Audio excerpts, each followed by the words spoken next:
My mother's necklace was all I had left of her, and when it went missing, my son said, "Stop whining. It's already sold. I needed that money for my trip." Desperate, I called the pawn shop trying to get it back, and they said, "Ma'am, you won't believe what we found when we opened the locket on the pendant. I didn't even know it opened." Where are you watching from today? Drop your location in the comments below and hit that like and subscribe button. Let me tell you how I went from sobbing over a stolen necklace to discovering I was sitting on a fortune that would make my ungrateful family's jaws drop. 3 hours earlier, I was standing in my kitchen making coffee when I noticed the empty jewelry box on my dresser. You know that feeling when something's wrong, but your brain hasn't quite caught up yet? That was me, staring at the spot where my mother's necklace should have been. "Danny!" I called out to my 28-year-old son, who was supposed to be packing for his Vegas trip with his buddies. "Have you seen my mother's necklace?" The silence that followed should have been my first clue. Danny appeared in the doorway, looking like a deer caught in headlights, except this deer was wearing a $500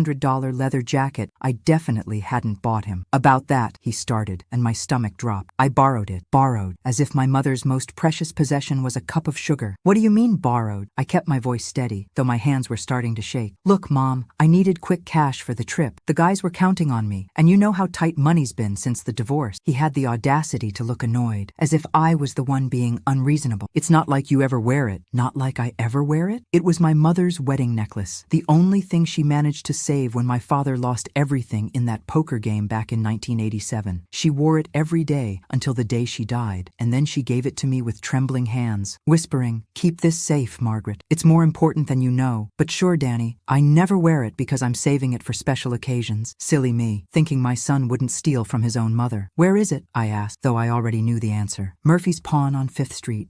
But don't worry, I've got 30 days to get it back." He said this like he was doing me a favor. "I'll have the money after Vegas. Tommy's got this surefire system for blackjack." Tommy's surefire system. Right. Tommy was the same genius who convinced Danny to invest his entire inheritance from his grandfather into some cryptocurrency that disappeared faster than free beer at a college party. I grabbed my purse and headed for the door. "Where are you going?" Danny called after me. "To fix your mess," I said, because even at 53, apparently, I was still cleaning up after my son. Some things never change, even when everything else falls apart. The divorce from Carl had been finalized 6 months ago, and I was still adjusting to living on my secretary's salary instead of his dental practice income. Tight budget was putting it mildly. I was counting every penny and doing math in the grocery store that would make an accountant weep. But that necklace? That necklace was worth more than money. It was the last piece of my mother I had left. Murphy's Pawn was exactly what you'd expect. Fluorescent lights that made everything look sickly, the smell of desperation mixed with cigarette, and jewelry displayed behind glass like prison inmates waiting for parole. The man behind the counter looked like he'd seen every sob story in the book and believed none of them. "Help you?" "My son brought in a necklace yesterday. Gold chain with a heart-shaped locket. I'd like to buy it back." He disappeared into the back room and returned with a small velvet box. When he opened it, there was my mother's necklace, looking smaller and sadder under those harsh lights. "$300 to reclaim it," he said. $300, half my monthly grocery budget. But what choice did I have? As I counted out the bills with shaking hands, the pawn shop owner held up the necklace to examine it. "Pretty piece, classic workmanship." He squinted at the locket.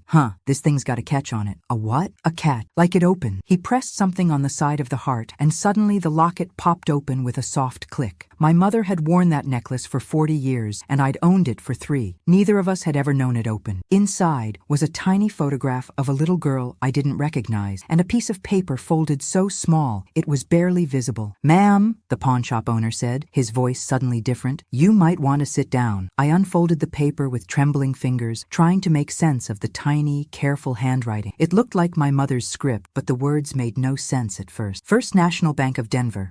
Account $47291. Password Margaret Rose, 1971. Margaret Rose, my full name, 1971, the year I was born." "This is my name," I whispered, staring at the paper. The pawn shop owner leaned forward. "Ma'am, that looks like banking information. Old banking information. Old banking information." My mother had been dead for 15 years. What could possibly still be active after all this time? The photograph in the locket showed a little girl with dark curls and a gap-toothed smile, maybe 5 or 6 years old. She was wearing a white dress and holding a doll. I didn't recognize her, but something about her eyes seemed familiar. Do you have a phone I could use? I asked. 20 minutes later, I was sitting in my car outside Murphy's Pawn with my cell phone pressed to my ear, listening to the most impossible conversation of my life. First National Bank, how may I help you? I found some old banking information, and I was wondering if the account might still be active. It's probably a long shot, but I gave them the account number, my voice barely steady. One moment, please. The hold music felt like it lasted forever. When the representative came back, her voice was different. Ma'am, could you please verify the account password? My heart stopped. Margaret Rose, 1971. Thank you. Mrs. Henderson, I'm showing significant activity on this account. Have you been receiving our monthly statements? Mrs. Henderson. That was my mother's maiden name, before she married my father and everything went wrong. No, I didn't know this account existed. Oh my, this is unusual. The account shows automatic deposits dating back to 1987, shortly after it was opened. I'm showing a current balance of, she paused. Ma'am, are you sitting down? I wasn't, but I gripped the steering wheel tighter. How much? $847,412.18. The phone slipped from my hand. $847,000. My mother, who had worried about every grocery bill, who had darned socks and clipped coupons religiously, who had lived in that tiny apartment until the day she died because she said she couldn't afford anything better. My mother had been sitting on nearly $1 million.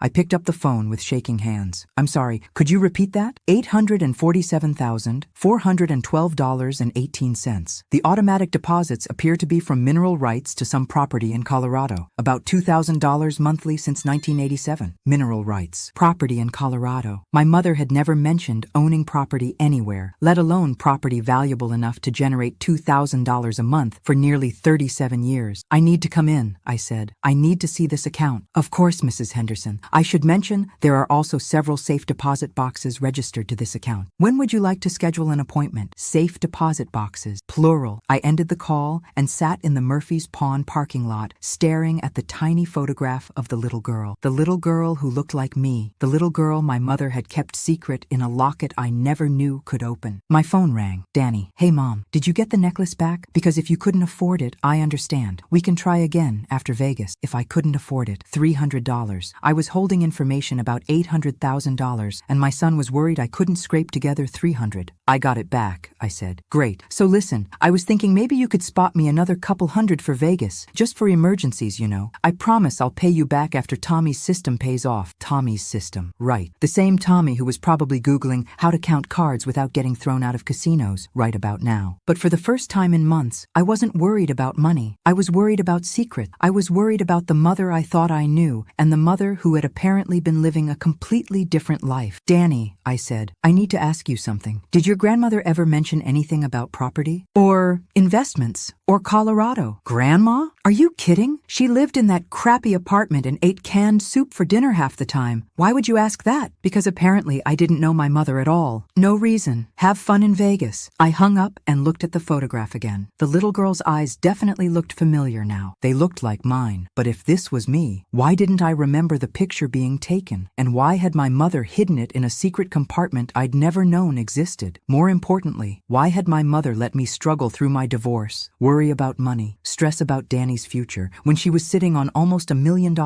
Unless she wasn't sitting on it, unless she was saving it for me. The First National Bank of Denver was a 40-minute drive from my house, which gave me plenty of time to practice not having a panic attack. By the time I pulled into the parking lot, I had convinced myself this was all a mistake. Probably someone else's account. Probably a computer error. Probably anything other than my dead mother having a secret fortune. The bank lobby was all marble and brass, the kind of place where poor people like me usually feel unwelcome. But when I gave my name to the receptionist, something magical happened. Her entire demeanor changed. Mrs. Henderson, please, have a seat. Mr. Davidson will be right with you. Mr. Davidson turned out to be the branch manager, a distinguished man in his 60s who greeted me like I was visiting royalty. Mrs. Henderson, it's such a pleasure to finally meet you. Your mother spoke of you often. He led me to a private office. Though I have to admit, we were starting to wonder if you'd ever claim the account. You knew my mother? Oh yes, she came in quarterly for nearly 30 years. Always asked about you. you. Always wanted to know if we'd heard from you. He pulled out a thick file. She left very specific instructions about this account. He handed me a letter in my mother's handwriting. My hands shook as I opened it. My dearest Margaret, if you're reading this, I'm gone, and you've finally found what I've been keeping safe for you. I'm sorry for the secret, but I had to protect this money from your father. I had to make sure it would be there for you when you needed it most. The property came from my father, your grandfather Samuel. He bought land in Colorado in the 1950s that nobody wanted. Turns out it sits on top of natural gas deposits. The monthly payments started coming in 1987, right after your father's gambling got really bad. I wanted to tell you so many times, especially when you were struggling in your marriage or worrying about Danny's future. But I knew if Carl found out about this money, he'd find a way to take it. I watched him control every penny you earned, and I wasn't going to let him get his hands on your real inheritance. The little girl in the photograph is you, taken when you were 5, before everything went wrong with your father. I kept it to remember the happiness before the chaos. This money is yours now. Use it wisely. Use it to build the life you deserve. All my love, Mother P.S. There's more in the safe deposit boxes, things I thought you should have when you were strong enough to handle the truth. I read the letter 3 times before I looked up at Mr. Davidson. She was protecting me from Carl, I said. She was very concerned about your situation. She asked me several times about setting up trusts that would keep assets out of reach during divorces. He opened another folder. She also left these. Inside were photographs, dozens of them. Me as a baby, me taking my first steps, me on my first day of school, my high school graduation, my wedding day. And Carl looked completely different in these pictures, younger and happier, before he turned into the controlling man who monitored every penny I spent. But there were other pictures too, pictures I'd never seen. My mother with a man I didn't recognize, both of them laughing. My mother in a beautiful dress at what looked like a fancy restaurant. My mother looking happy in ways I'd never seen growing up. Who is this man? I asked, pointing to the stranger. I believe that was Harold Watson. They dated for several years in the 1990s. He was a kind man, quite wealthy. He wanted to marry your mother. My mother had a boyfriend for several years, and I'd never known. What happened? According to your mother, she was afraid that if she remarried, it might complicate your inheritance right. She chose financial security for you over personal happiness for herself. The weight of that hit me like a truck. My mother had given up love to protect money she was saving for me. Money I didn't even know existed. The safe deposit boxes, I said. What's in them? Mr. Davidson smiled. Let's go see. The first box contained more documents, deeds to the Colorado property, insurance policies, investment statements showing additional accounts I hadn't known about. By the time we finished going through everything, my inheritance wasn't $800,000. It was $1.3 million. The second box contained jewelry. Not expensive pieces, but meaningful ones. My grandmother's wedding ring, my great-grandmother's brooch, a watch that had belonged to my grandfather Samuel, the man who'd bought the worthless land that had turned out to be worth a fortune. The third box contained one more letter, marked Read Last. Margaret, by now you know about the money, and I hope you're not angry with me for keeping it secret. I had my reasons, but there's something else you need to know. Your father didn't lose all our money in that poker game in 1987. He gambled away money that wasn't ours to lose. He had taken loans from some very dangerous people, using our house as collateral. The mineral rights money didn't just save your inheritance, it saved our lives. I paid off his debt and made him leave town. I told you he abandoned us because I thought it was kinder than the truth. He was a good man who made terrible choices, and those choices put us all in danger. I don't know where he is now, and I don't want to know, but if he ever tries to contact you, if he ever comes back claiming he's changed or wanting to make amends, remember that this money exists. Remember that he doesn't know about it, and remember that some people don't change, no matter how much you want them to. I love you, sweetheart. I'm sorry for all the secrets, but I hope someday you'll understand why they were necessary. Mother. I sat in the bank's private room,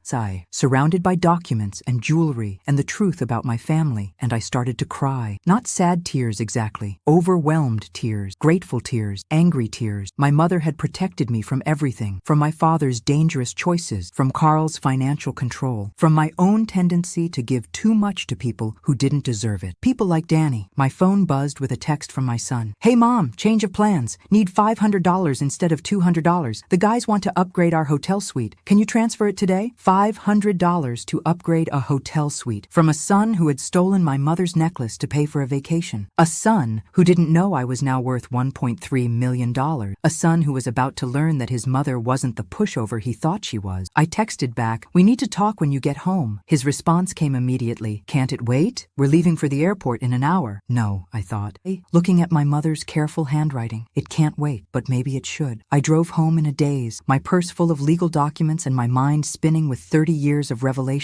By the time I pulled into my driveway, Danny was loading his suitcase into his friend Tommy's beat-up Honda. "Perfect timing," he called out. "Can you grab my phone charger from inside? And maybe that 500 we talked about?" The 500 we talked about. As if asking your mother for money was just a casual conversation between equals. I walked past him into the house, and he followed, probably sensing something was different about my energy. "You look weird," he said. "Everything okay?" Everything was definitely not okay. Everything was upside down and backwards and completely different than it had been 6 hours ago. But explaining that to Danny felt impossible. "I went to the bank today," I said carefully. "Yeah? Finally opening that savings account you've been talking about?" He was rifling through the kitchen drawers looking for his charger, not really paying attention to me. Something like that. I sat down at the kitchen table and pulled out one of the bank documents. "Danny, we need to have a serious conversation about money." That got his attention. He turned around with a look of panic on his face. "Oh God, you're broke, aren't you? The divorce settlement wasn't what you thought? Mom, if you're in financial trouble, I can't help. I mean, I would if I could, but I barely make enough at the warehouse to cover my own expenses." Danny worked part-time at a warehouse and lived in my basement, rent-free, eating my food and using my utilities. His idea of barely covering his own expenses was laughable. "I'm not broke," I said. "Quite the opposite, actually." He blinked. "What do you mean?" "I mean, I found out today that your grandmother left me some money. Quite a bit of money." Danny's eyes lit up like Christmas morning. Grandma had money? How much money? And there it was. Not, "That's wonderful, Mom," or "I'm sorry you're just finding out now," or even, "Is everything okay?" Just how much money? "Enough," I said carefully. "Enough for what? Enough to pay off your credit cards? Enough to fix the car? Enough to—" He paused and I could practically see the calculations running in his head. "Enough to help me get my own place?" My own place. After living in my basement for 2 years, eating my food, using my car when his broke down, and now stealing my jewelry to fund his Vegas trips, Danny's first thought was how this windfall could help him move out, not help him pay me back for all the support I'd given him, not help him get his life together, help him get his own place so he could continue making poor financial decisions without my oversight. "Danny," I said slowly, "when you took my mother's necklace, did you think about how that might make me feel?" He shifted uncomfortably. "Mom, I told you I'm going to pay you back. It's just a temporary thing. With Tommy's surefire blackjack system? Hey, don't knock Tommy. He's been studying this stuff for months. He's got books and everything." Books. Tommy had books. Well, that changed everything. Clearly, this was a sophisticated financial strategy. "And if Tommy's system doesn't work?" Danny shrugged. "Then we'll figure something else out. Maybe I can pick up extra shifts at the warehouse. Maybe he could pick up extra shifts to pay back money he'd stolen from his mother after gambling it away in Las Vegas." I looked at my son, really looked at him. When had he become this person? When had he stopped seeing me as his mother and started seeing me as a source of funding? When had he decided that my feelings, my financial security, my peace of mind were all secondary to his immediate desires? "The money your grandmother left," I said. "It comes with some conditions." That wasn't true, but Danny didn't need to know that yet. "What kind of conditions?" "The kind that require some serious conversations about respect and responsibility." Danny's phone buzzed. "Mom, that's Tommy. We really need to leave for the airport. Can we talk about this when I get back? And can you just transfer the 500? I promise we'll figure out all the details later. We'll figure out all the details later. The details of my inheritance, the details of his theft, the details of his complete lack of consideration for anyone but himself." "No," I said. Danny stared at me. "No, what?" "No, I won't transfer the money. No, we can't talk about this later. And no, I'm not going to keep enabling this pattern." "What pattern?" "Mom, you're being dramatic. It's just money. Just money. My mother's jewelry was just money. My financial security was just money. My feelings about being stolen from were just drama." "Danny, I want you to think very carefully about your next words." Something in my tone must have gotten through to him because he actually paused. "Mom, I don't understand what's happening here. What's happening is that I'm finally seeing clearly. And what I see is a 28-year-old man who thinks his mother exists to fund his lifestyle while showing her no respect in return. That's not—" He started to protest, then stopped. "Look, maybe I could have asked differently about the necklace, but you never wear it. And I was desperate. You never wear it." There it was again. The justification that my sentimental attachments didn't matter because he couldn't see their value. "Go to Vegas," I said, standing up. "Have fun with Tommy's system. But when you come back, things are going to be different. Different how? I smiled, and I could see it made him nervous. You'll find out. Danny left for the airport looking confused and slightly worried. Good. Maybe a little uncertainty would be educational for him. I spent the rest of the day reading through my mother's documents and thinking about the last 2 years of my life. The divorce, the financial struggles, the way I'd let both Carl and Danny treat me like a resource rather than a person. My mother had spent decades protecting money so I could have choices. Now it was time to start making them. That evening, I did something I hadn't done in months. I ordered pizza from the expensive place with the good ingredients. I bought myself a bottle of wine. I sat in my living room with my mother's jewelry box and her letters, and I planned my new life. Danny's Vegas trip was going to be very educational, but not in the way he expected. Danny called from Vegas on day 2 of his trip, and his voice had lost all its cocky confidence. Mom, we have a problem. I was sitting in my garden with my morning coffee, reading through investment portfolios I'd never known existed. The morning sun felt different when you weren't worried about money. Everything felt different. What kind of problem? I asked, though I could already guess. Tommy's system didn't exactly work out. I wondered how much money you had to lose before didn't exactly work out became complete disaster. How much? I asked. How much what? How much did you lose, Danny? There was a long pause. The thing is, we kind of lost more than we brought, more than they brought, which meant they'd gotten credit, which meant they owed money they didn't have, which meant Danny was about to ask me to bail him out of a situation that could have been avoided if he'd listened to his mother instead of his friend Tommy, the gambling genius. Define more than you brought. Look, the casino gave us a line of credit. They said it was standard for serious players. We figured we'd win it back before we had to pay. They figured, based on Tommy's book, presumably. Danny, how much do you owe? $12,000. I set down my coffee cup. $12,000. But here's the thing. We still have 2 days left, and Tommy thinks he's figured out what went wrong with his system. We just need a little more capital to get back to even. A little more capital to chase $12,000 in gambling losses based on Tommy's revised system. And you're calling me because you said Grandma left money. And this is kind of an emergency.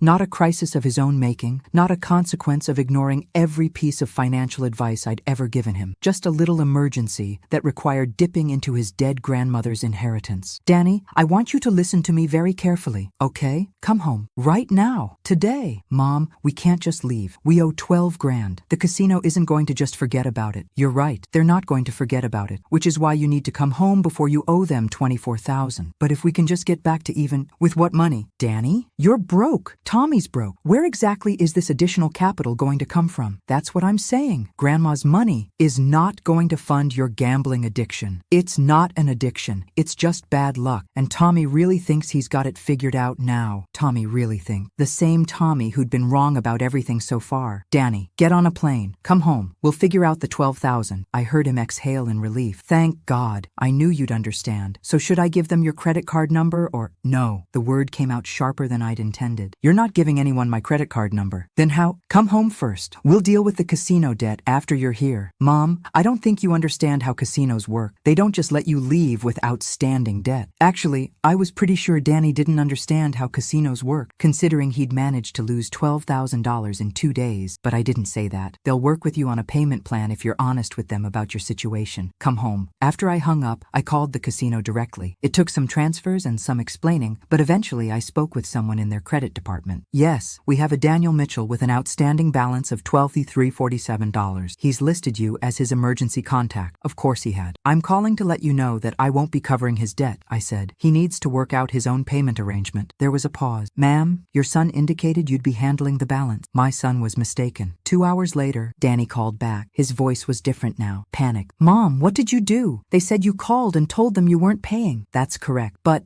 you said we'd figure it out. We will. You will. I'll help you understand your options, but I'm not writing a check. Mom, this is serious. They're talking about collections. They said they might press charges for $12,000 in casino debt. I doubted that, but it was possible they were trying to scare him. Either way, this was a lesson he needed to learn. Then you'd better get home and start figuring out how to handle this responsibly. I can't believe you're doing this to me. I'm not doing anything to you. Danny, I'm stopping myself from doing things for you. That distinction was lost on him, but it wasn't lost on me. For 2 years, I'd been enabling his irresponsibility by cushioning the consequences of his choices, no more. Danny arrived home the next evening, looking like he'd aged aged 5 years and 5 days. His confident swagger was gone, replaced by the posture of someone who'd finally run headfirst into reality. "We need to talk," he said, dropping his suitcase by the front door. "Yes, we do." We sat at the kitchen table, and for the first time in months, Danny actually looked at me when I spoke, instead of checking his phone or planning his next request. "Mom, I'm in real trouble here." "I know.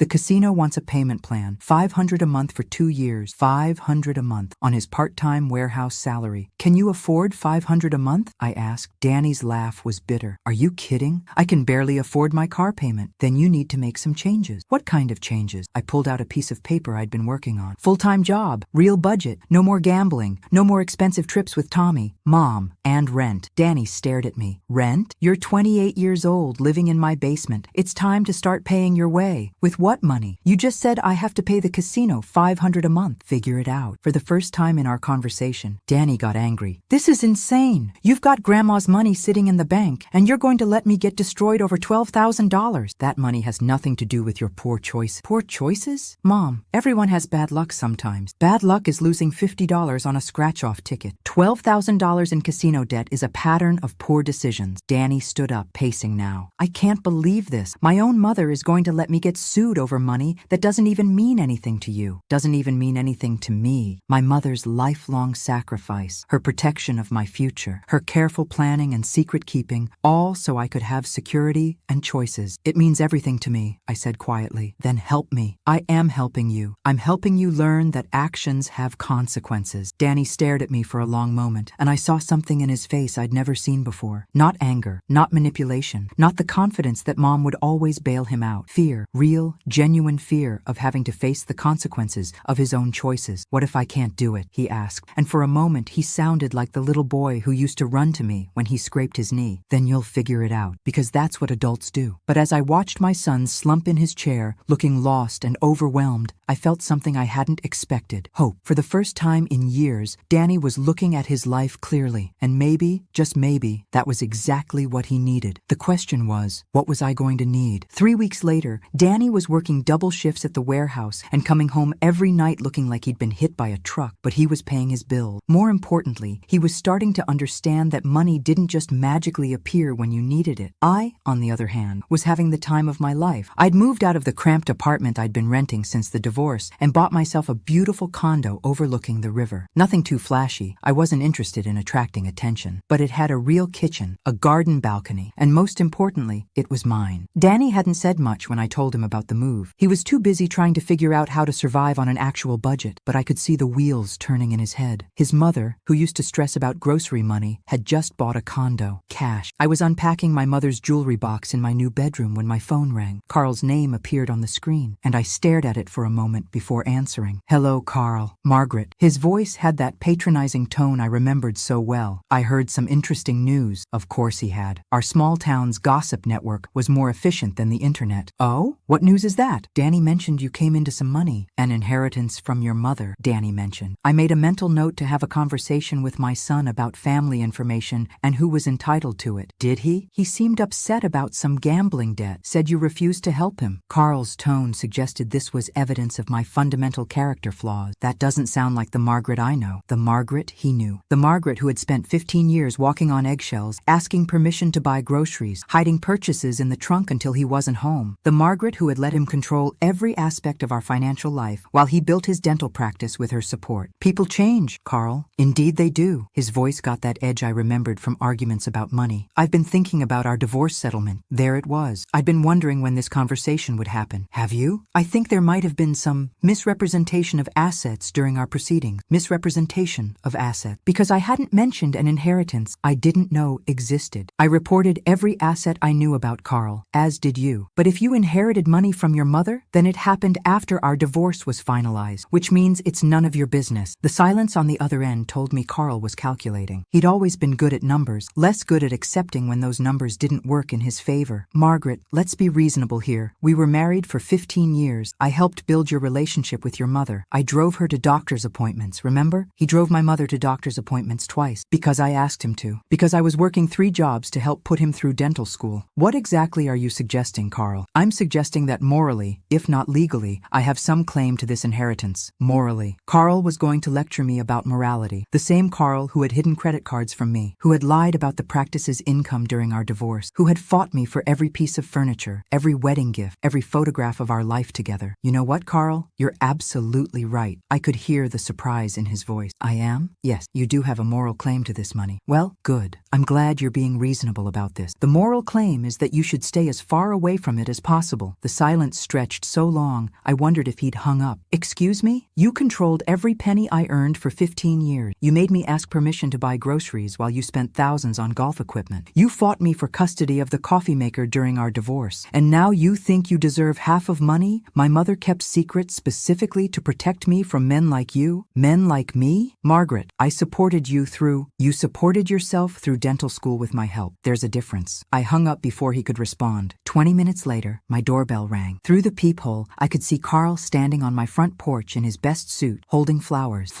as if this were a date instead of an attempted financial shakedown. I opened the door but didn't invite him in. Margaret, I think we got off on the wrong foot. We got divorced. Carl, that was the foot we got off on. He smiled that charming smile that had worked on me for so many years. Can I come in? I brought you these. He held up the flowers. No, you can't come in, and I'm allergic to whatever those are. I wasn't allergic to anything, but Carl had never paid enough attention to learn that. Margaret, please, let's talk about this like adults. Like adults, as opposed to all those years when he'd treated me like a child who couldn't be trusted with financial decisions. We're talking now. I mean really talk. About the future. About what this money could mean for both of us. Both of us. There it was. What exactly did you have in mind, Carl? His eyes lit up. Well, I've been thinking about expanding the practice, maybe opening a second location. This could be the perfect opportunity for us to build something together. Build something together. After 15 years of him building something while I provided the foundation. And what would I get out of this partnership? We'd be partners, equal partners. We could even remarry, make it official, remarry, because apparently my newfound financial independence made me attractive to him again. That's quite an offer, I said. Let me think about it. Carl's smile got wider. Take all the time you need. But Margaret, don't let other people influence your decision. Danny's a good kid, but he doesn't understand business like we do. We, as if 15 minutes of conversation had made us a team again. I'll keep that in mind. After he left, I called my lawyer. It was time to make sure my assets were properly protected from any future claims. My mother had been smart to keep her money secret. Maybe it was time for me to be equally strategic. But first, I had a conversation to have with Danny about sharing family information with people who weren't entitled to it. Danny was in my old kitchen, his kitchen now, since I'd given him first right of refusal on the rental when I moved out, eating cereal straight from the box when I arrived the next morning. We need to talk about your father, I said without preamble. Danny looked guilty immediately. He called you, didn't he? He did, after you apparently told him about my inheritance. Mom, I didn't mean to cause trouble. He asked how I was doing, and I mentioned the casino thing, and it just kind of came out.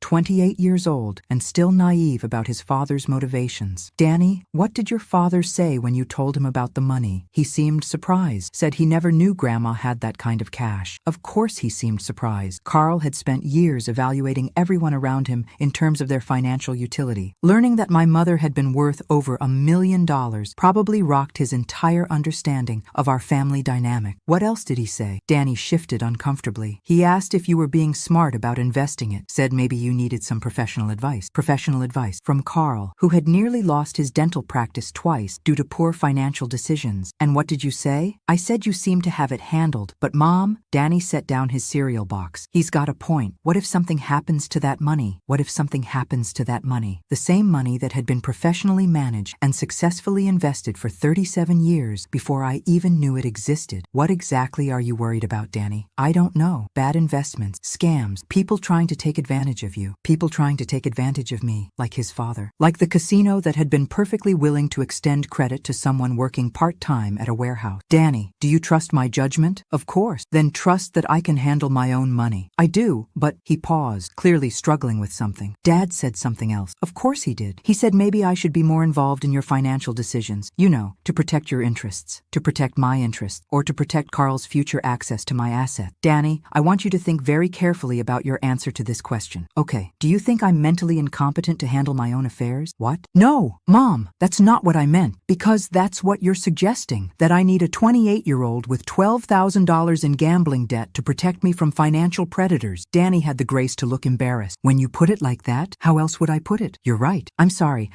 Dad made it sound like people with sudden wealth always make mistakes. People with sudden wealth, as opposed to people like Carl, who made mistakes with gradual wealth, borrowed wealth, and other people's wealth on a regular basis. Danny, your father wants something from me. That's why he's suddenly concerned about my welfare. What does he want? My money. And he's trying to use you to get to it. Danny was quiet for a long moment. You think he's manipulating me? I think your father is very good at making his wants sound like other people's needs. That afternoon, I had lunch with my friend Patricia, the only person I'd told about the inheritance. Patricia had been my closest friend since high school, and she had the rare quality of being genuinely happy for other people's good fortune. So Carl wants back in, she said, after I'd filled her in on the morning's conversation. Apparently, sudden wealth makes me attractive again. Patricia snorted. Sudden wealth makes everyone attractive to Carl. Remember when the Hendersons won the lottery? He suddenly became their best friend. I'd forgotten about that. The Hendersons had won $2 million and suddenly found themselves very popular. Carl had spent months trying to convince them to invest in dental equipment leasing scheme. What should I do about Danny? I asked. Danny's learning. Give him time. Patricia stirred her salad thoughtfully. But Margaret, you might want to think about getting some professional advice. Not from Carl, obviously, but from someone who specializes in wealth management. The bank has investment advisors. I'm not talking about investments. I'm talking about protection from family members who think your money is their opportunity. Protection from family members. It was sad that I needed to think about that. But Patricia was right. Carl was already circling, and there was no telling what he might convince Danny to do. Do you know anyone? My cousin Rachel went through something similar when her husband died. She used a lawyer who specializes in estate protection. I can get you his name. That evening,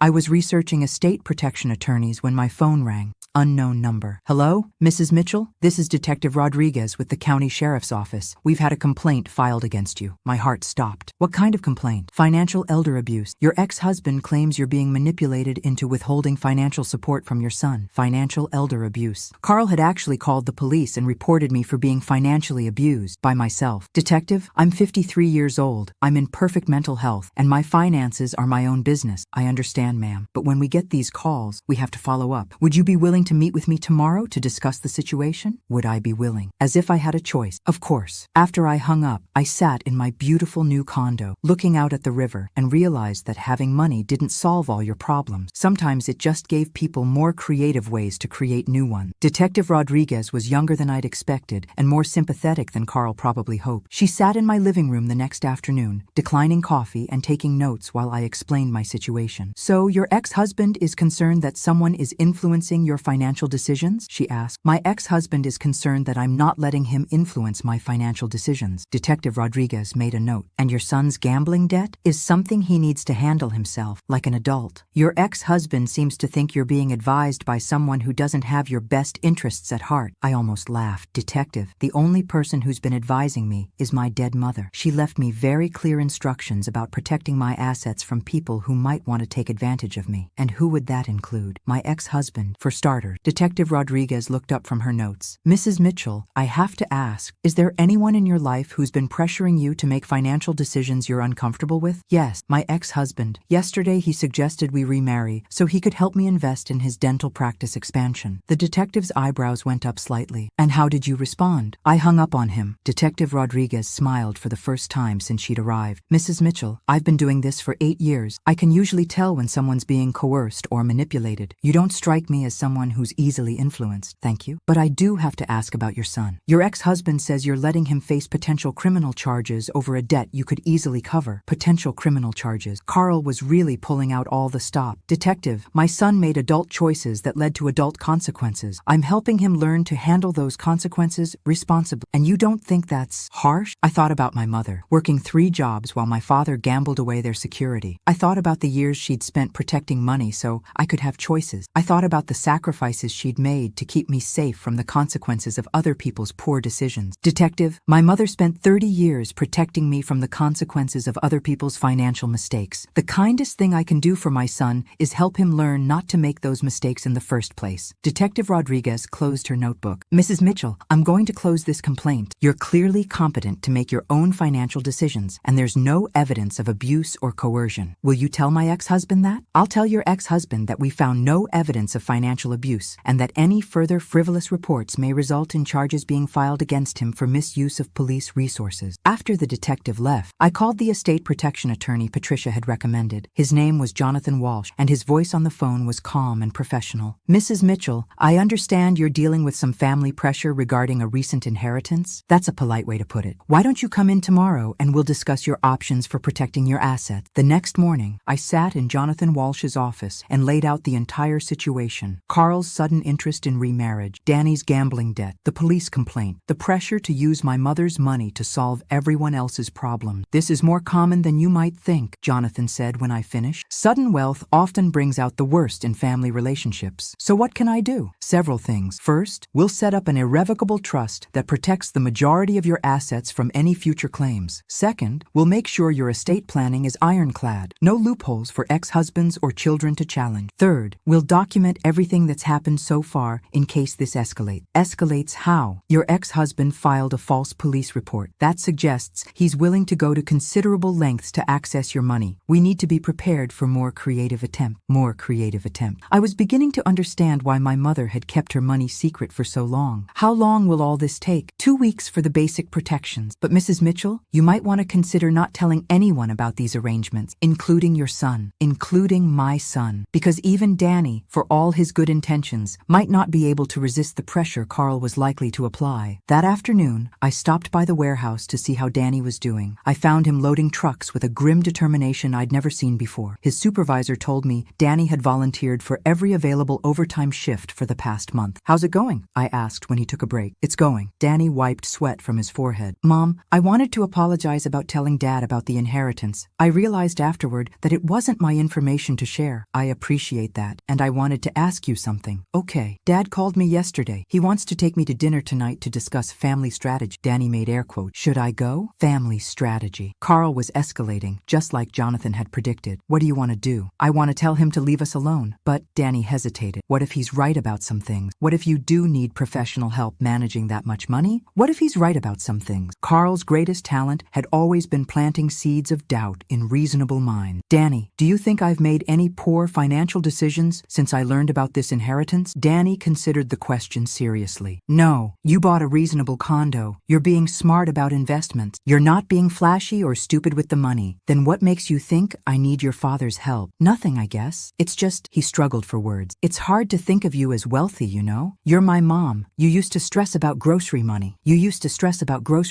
Because I was married to a man who made me account for every penny while he spent freely on himself. Danny, I want you to remember something. Your father had 15 years to show me how to handle money responsibly. Instead, he spent those years making sure I never had any real control over our finances. I know. But now that I have money he can't control, suddenly he's concerned about my financial education. Danny was quiet for a moment. So you think I shouldn't have dinner with him? I think you should do whatever feels right to you. But Danny, remember that your father wants something. That changes everything, he said. That evening, I waited to see if Danny would call after his dinner with Carl. Instead, I got a text message at 10:30. Dad's full of crap. Thanks for the lesson in recognizing manipulation. I smiled as I turned off my bedroom light. Maybe Danny was learning more than just financial responsibility. But my relief was short-lived, because at midnight, someone started pounding on my front door. Through the peephole, I could see Carl standing on my porch. His hair was disheveled, his tie was loose, and he was holding what looked like legal documents. I didn't open the door. Margaret, I know you're in there, he pounded again. We need to talk about this trust.